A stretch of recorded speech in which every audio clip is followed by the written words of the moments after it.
at Mindanao. Ito po ang opinion sa ating dito ating video. Reaction video and then reaction sa ating mga pangyayari dito sa ating bayan at ating bansa.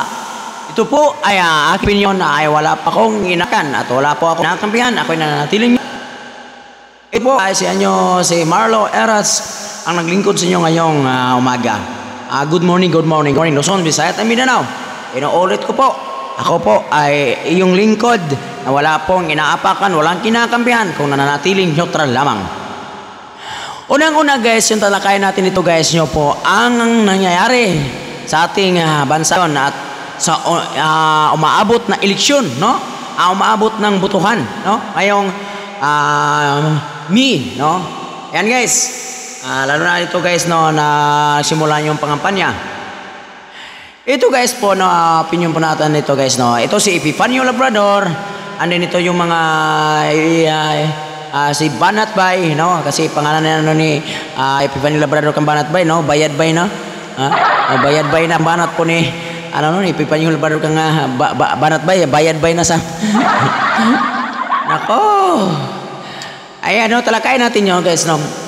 Yung mga vloggers ito guys, no, sa bawat kampo at kabilang kampo, hindi po na sila nag-neutral guys. Dahil ito po ay banatan, titirahin kita, titirahin mo ako, tirahin kita.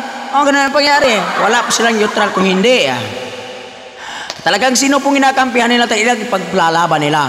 At kung sino, ipaglalaban nila. Kung sino kinakampihan nila, ipaglalaban niya.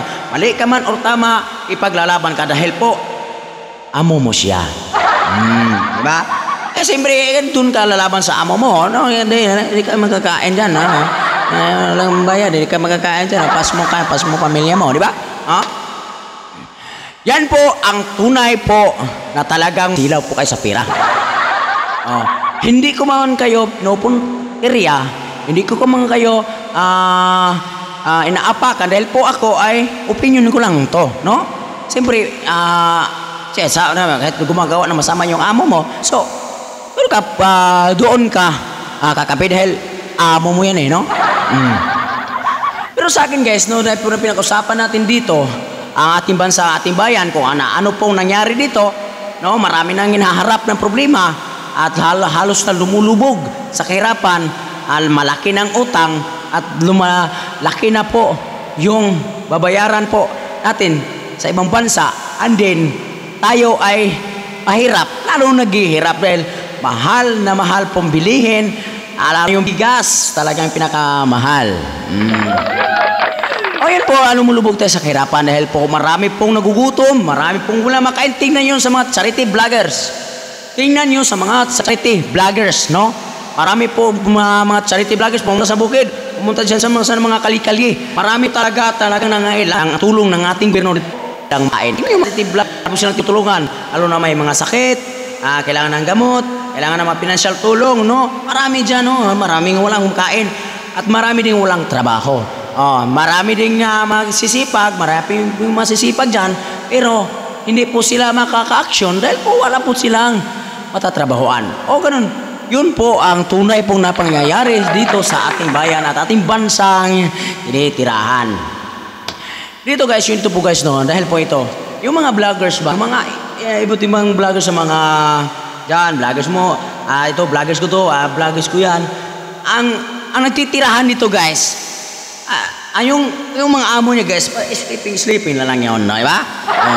Mga vloggers yan, yung mga tauhan dyan nila, at yun ang magbabanatan. Kagaya ni Epifanio Labrador, at ito si Banat Bay, tawag ni Labrador, ay Bayad Bay. Mario, excuse me. Ako, sana po yun to guys, no? Ipaliwanag ko lang guys no, sa punto at neutral po ang pagpapaliwanag ko dito. Ito si Epifanio Labrador, si Banat Bay, sana po si mga vloggers, kung sino pa man dyan, iba dyan, na magkakampihan at talagang mayroong ipaglan yung mga amo na, dapat sana guys, no, para wala ng gulo. Hindi na tayo, lalong magagulo na. Magulo na nga ang Pilipinas, lalo na sa Philippines, at saka marami mga bilihan ng mga mamahal, at madagdag pa tayo, no? Sana hindi na tayo dumadagdag guys. Ito po ang payo ko po sa inyo, Epifanio Labrador, at ito kang Banat Bay, Bayad Bay na sabi na Epifanio Labrador. Iwan ko.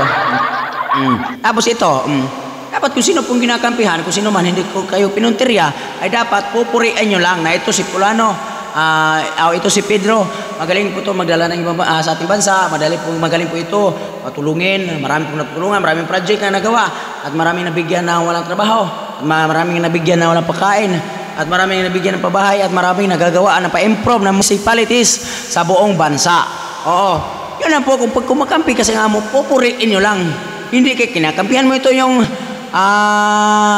amo mo, at yun ang mo titirahin mo pila, hindi mas lalo kayo magkakagulo niyan, no?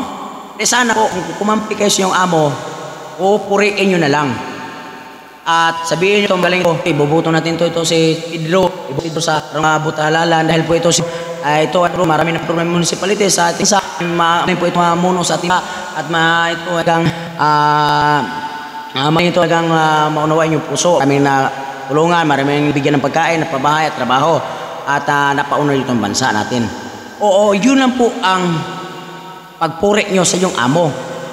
Kinakampihan nyo yung amo tapos titirahin nyo yung kabila, so magagalit yung si Juan. Kasi kinampihan mo si Pedro, ay dapat ang pupuriin mo at talagang gawan mo ng action, ito si Pedro. So, si Juan mo tinitira mo, di magalit yung si Juan sa'yo, di, ayun ka na, no? Sige, banatan kayo, di magkagulo dyan. Yun po. Hindi nyo alam, no? Hindi nyo alam, sa paninira nyo dyan at nagsisiraan kayo, hindi nyo alam, ang final decision nasa taong bayan at sa lumulupyo at sa nakatira dito sa ating bansa, ang Pilipinas. Yun po ang final na decision. Excuse me. Yun po. Nagsisira kayo dyan, nagbabanat kayo dyan, pero ilara ka percent? How many percent? Ilang percent lang po yung makukuha yun, hindi ko alam.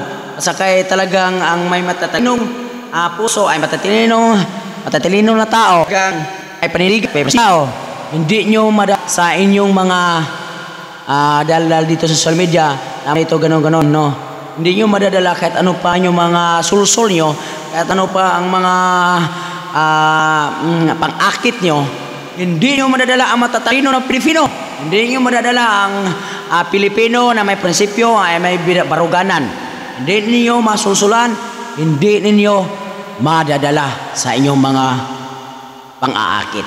Dahil po, ang final decision, kung sino po ang nakakita, o sino po ang nakakaalam, kung sino po ang nakakita at nakaramdam at saksihan ang pangyayari sa ating bansa at ating bayan, at alam nila kung sino po talagang mas magaling at mas may bumabuting puso at may panindigan, may prinsipyo, may ipaglalaban at talagang pinoprotektahan at talagang inakampihan at talagang dinala ng maayos at saka talagang inipaunlad at inipa-improve ang ating bansang bayan na tinitirahan.